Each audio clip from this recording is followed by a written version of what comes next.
কমলা রানীর দিঘির পার যেন এক এক স্মৃতি নিয়ে বয়ে বেড়াচ্ছে। প্রত্যেকটি জায়গায় যেন কমলা রানীর ছোঁয়া। এমন জায়গাতে দেখতে কার না ভালো লাগে, তবে এর ইতিহাস জানা খুবই দরকার। আজও এর ইতিহাস গুপ্ত রয়েছে। এর ভিতরে রয়েছে ভালোবাসা, আত্মত্যাগ, যা পানির নিচে চাপা রয়েছে।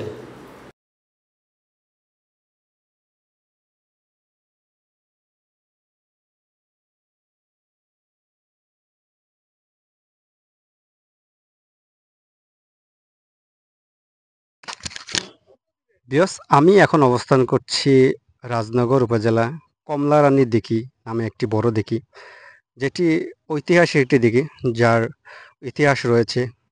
এই বিশাল দিঘিটি আপনি দেখতে পাচ্ছেন। এমনকি এই দিঘি সম্পর্কে যা ইতিহাস রয়েছে তা এখানে স্থানীয় একজনের কাছে আমরা শুনবো, যে এই দিঘিটি কি হয়েছিল, যে ঘটনা কি, এর গল্পটা আমরা জানার চেষ্টা করব। তো এখন স্থানীয় একজন আমাদের কাছে আছে, আমাদের সামনে। আমরা দেখতে থাকি। আসসালামু